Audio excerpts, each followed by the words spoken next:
assalamu aleykum wa rahmatullahi taala wa barakatuhu. Oɗo woni ceerno Abdoullahi Ndongo. Hande o ari ko waɗande en ɗo henne haalande asko maɓɓe no ɓe mbaadi kamɓe Jingor naɓe Fass naɓe no waɗi Asara Ndiaye e Cheikh Amadou Ndiaye koɓe jiidi ko ɗum waɗi hande haalde inchallahu taala. Monsieur Abdoullahi Ndongo bisimillah. Wa aleykum salam wa rahmatullahi taala wa barakatuhu. Ina wayno alhamdulillahi rabbil alamin. En jetti Allah e nelaɗo Cheikh Tidiane radiyallahu anhu. En jetti jinnaɓe meɗen taɓɓen wodede ɓe aduna. Ina wayno Aissata Diathie joom suudu ceerno Yaya Ly o e Ama Diathie en ɓen eɓe jogui askoji nde wonno minen komi leñol jamanaɓe. Leñol jamanaɓe noon koko ɓattodiri ha ɓuttiti e jiiɓi. Aissata Diathie bangal bammakko ko ɓi kawam jibinɗo bammakko o jibinɗo baba on jiidi yumma e baba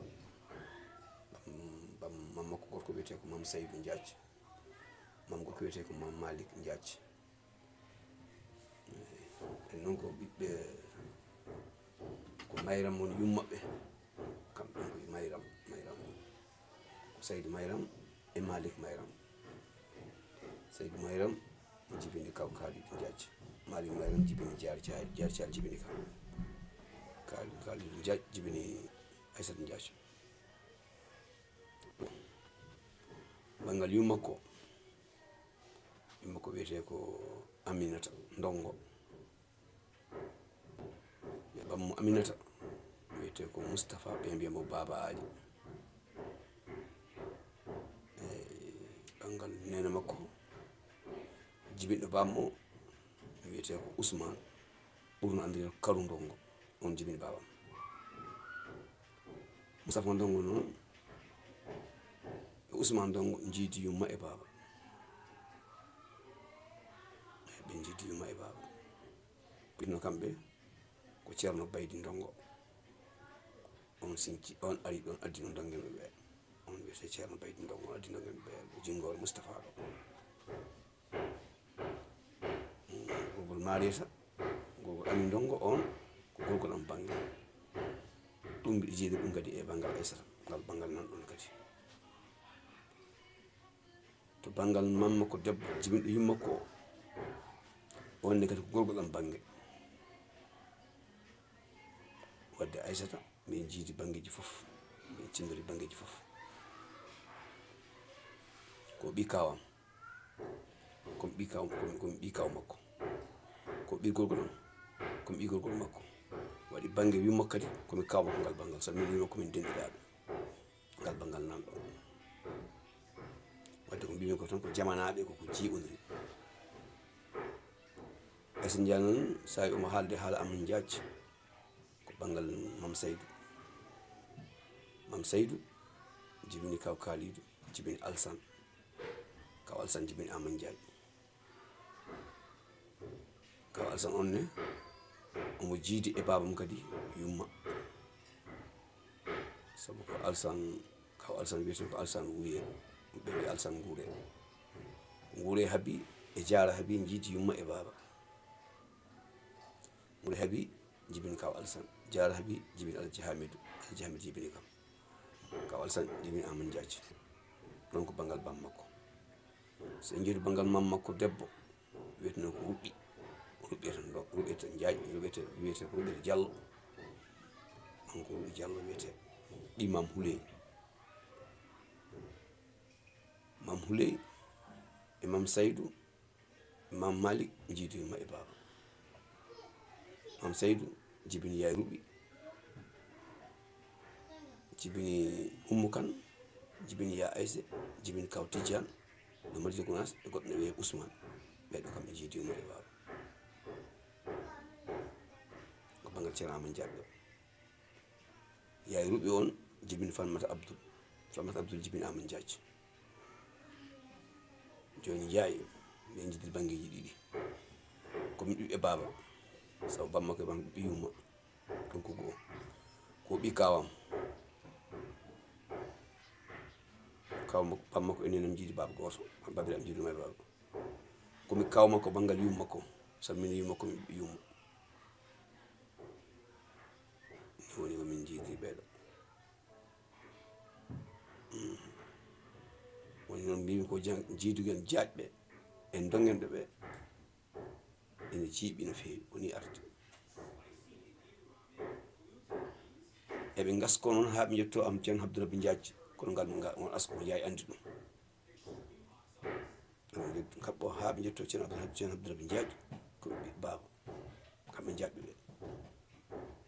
minen dongeɓe ɓe noon ɓeɗen gasko ala ɗo min gaskotako mbiɗen kewi noon no feewi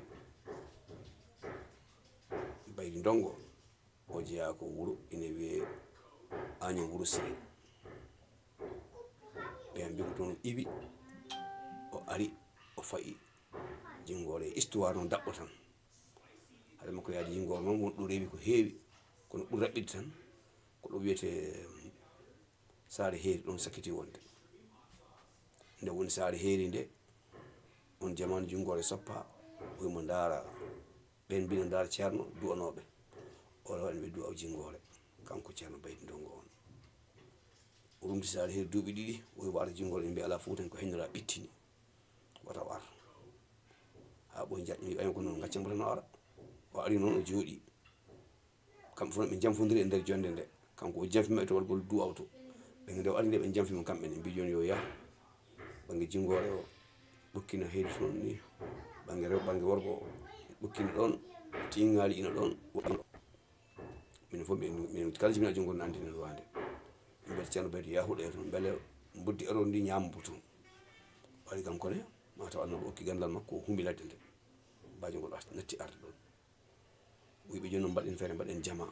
ala jama kam wata han haala mum se mbaɗa jamane mbatten ko galle jaajɓe ga ɓe jaajɓe goni ga woni maccuɓe joom wuuro en ɓe mbatten jama o ɓeɓe hayso ko ɗum nde o artino on kanko ceerno Baydi o soppori sandu koyli o addori nan ɓe pulaar ɓe gandu leɗɗe ko gandi sandu koyli o addori ndu o ñiɓen ɗo jama ɗo waɗi ɗum sannu kin koyli hewɓe amen jii ɓoy hen koko fusami siko mata ko siko pamay ko 2000 fotta wonde lan 2000 nde mi mahde juma o taw juma o heƴani ɗum koyli soppa legga kadi ɓoyle laat ɗon hayso ittama on ɓooyani wonno waliyaɓe Allah ɓen ko Allah okkunoɓe ɓe mbi ceerno Baydi won ɗon beele omo yaha juma hakkude jama o e galle makko ne wawi hawra e mbuddi o woni ɗon ha Allah waɗi ala ko heeɓimo toon o waktu o jibini ɓiɓɓe makko ɓe Moustapha Ndongo e Karo Ndongo joom wuuro o e sanki hedditi giƴƴum Moustapha o nde heddi giƴƴum Moustapha o ɓe gondi ɗon on sanki heddino miñirawo on wina heɓɓa wuuro ngo Moustapha Ndongo ala min komi heɓɓoto wuuro ngo ɓe podiri ala haali haala no raɓɓi ko raɓɓini ha raɓɓiɗo tan e podiri noon Moustapha noon kañum eggi fayi Sénégal on waktu Gambina mbiyata Sénégal ko français o fayi Sénégal kermo wuuro no wiye Kermo Ndumba o yeehi to o jooɗoyi toon kanko Moustapha Ndongo lamɓe no so ñawanno omo haalanno hen ɓe noddi mbo ɓe mbi o ara ñawore Allah waɗi kisa o arani lamɗo namdi ko haaɗimo arde ɓe mbi wonmo ko joom wuuro o waddi o feri o fayi maɗum lamɗo o yahanimo artirimo wimo wuuro ngol wiyete wi ko Jinggoore wi hande waɗimo Jinggoore Moustapha ɗum addi Jinggoore Moustapha o histoire ɗam e anduɓe Jinggoore foof ina andi ko kalamin ɗo ko galle amen ɗo min goni joni ɗo e woyndu on no wiye woyndu Baba Ali kanko asno no woyndu wimo ko tukkintuɗo o woyndu ko ha banggue rewo banggue worgo o ha duukino toon tabayino toon ñaargono ɗum wi ko ɗon dongeɓe kaaɗi won guesa mabɓe ko tukkiɗo woyndu ɗo fayi banggue rewo o ɗon hayti ñaargo minen ñaargel palingol ɗino banggueji foof ko jayɓe jeeyi aɗa e koñ berɗe hawri hen foof susto an jayɓe geddi ɓe jeehi heddiɗo maccu maɓɓe ɓen maccu maɓɓe gondi maɓɓe ha hande min goni ɗo ha hande min goni ɗo hande min gondi maɓɓe ɗon wuuro kadi noon laamu ngu feccirno ni guese ɗe hande ko noon wayi galleji ina peccira noon hande ko noon wayi hikka noon min nani miyam goto fayi hen banggue rewo ga waɗi toon galle kono min dongeɓe foof kala pawa banggue worgo pa hen waɗa to ceerno Baydi waɗi ñaagude muɗum o wi kala ndo gona jiɗɗo wadde ɗo ɓamtade yo fa banggue worgo o waɗi Allah em sabini on noon mi juurima mi ñaagi mon duwaw mini dow duwaw ko ni woni alhaali amen Aissata Diadio ko ɗo ngal banggal woni emin jamma je. Assalamu aleykum wa rahmatullah. To banggue Fass banggue Fass Gounass o ko sisiɓe min ɓuuri jiidude naibu ceerno Amadou Tidiane Fass aɗa mbo andi an kam wiyeteno ko Ablaye Sy yumum ka Ablaye Sy e bammum nenam jiidi yumma e baba raɓɓiɗinde waaw yumum ko Ablaye Sy e bammum nenam jiidi yumma e baba kanko yamma ko wiyeteno ko Dado Mayram Malik Mayram Saydou Mayram oɗo Tabara Mayram ɓe keewi Juma Mayram kamɓe fof ko hemɓe jeeya ɓen Houley Mayram ɓeɗo ni poti ɗum addi jiidigal men e Fass Gounass ko wona ɗum ko ɓiɗɗo ba ine wiye Haby Djiya ina resano toon leyno sukaɓe Siraji Fatou aɗa andi Siraji Fatou an kam ɓayma aɗa andi Fass Siraji Fatou yummakko ko jungoru immi Aissata Djiya ina toon wonno onna toon ha joni on jibini ɓeɗo Abdoul Qadir en ɓeɗo men dasat andi ɓe on ko joom suudu Ba Moukhtar Kane aɗa andi Ba Moukhtar Kane ɗus Fass joom suudu makko o jomajo on wiyeteno ko gogo Aissata on e ba men jiidi baba goto no bandiraɓe jiiɗi may ko wona ɗum ko sisiɓe hedditiɓe gaaɓe wonɓe gaaɓe fof wayno Malick Seydi en ɓen fof ko jaaɓe he jeeya yumiraɓe ko jaaɓe jeeya saabu ko sala on jibiniɓe toon on noon ko jaaco ɓe gari ɓe ndesa toon desɓe to ko siisi ɗum woni legal nanta ko wiyete sisiɓe ngal kam fo andi kamɓe fof goddi Fass kam amen andi Fass ngal ka Ablaye Sy o ɓen sisiɓe wonɓe ɗum ɓe fof ko ni min jiidiri ɓe gaddin ngol ɗo banggal banggue goɗɗo no toon woni joom wuuro o ceerno oɗo Cissy o gonnoɗo ɗon wiyeteno joom wuuro o aɗa mbo andi an kam woni Fass on omo joguino ɓiɗɗo mo joguino mo bandira amen debbo ene wiye Ramasy on jibini bayal Ramasy en landi bo ɓayma tawi Fass himo Fass Ramasy on noon bammakko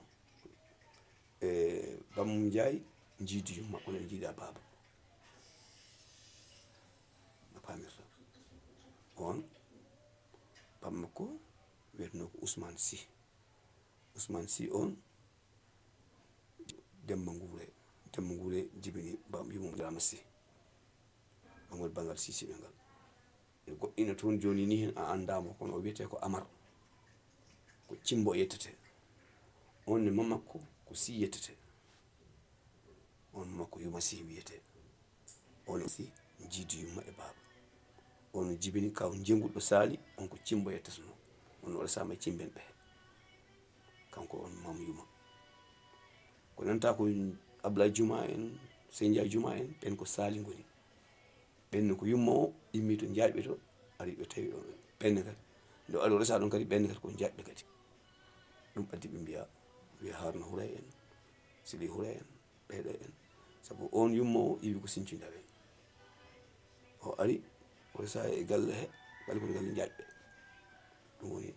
ɓen ngal ɗon banggal ngal woni Juma woni ɓuyete ko Seydia Juma en Ablaye Juma en ɓen jumaɓe yummaɓe e Malik Mayram on kamɓe fof jiiɗima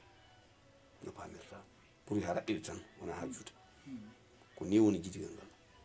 hande komin keddori mawɓe hande e jaɓɓe he ɓuuri hen ɗum ko ɗiɗo kaw Salif Diadji aɗa mbo andi e kaw Babou ɓeɗo ɓe yimɓe ande banggal worɓe ngal jaɓɓe ɗumi kowoni teskade dongen ɓe ɓuuri heddade hande ko tato gorko goto e rewɓe ɗiɗo gorko o wiyete ko Malik on e babam jiidi baba goto debbo goɗɗo o wiyete ko Ramata on e babam jiidi yumma e baba debbo goɗɗo wiyete ko Dieynaba on e babam jiidi baba goto on non resa kane ko toon woni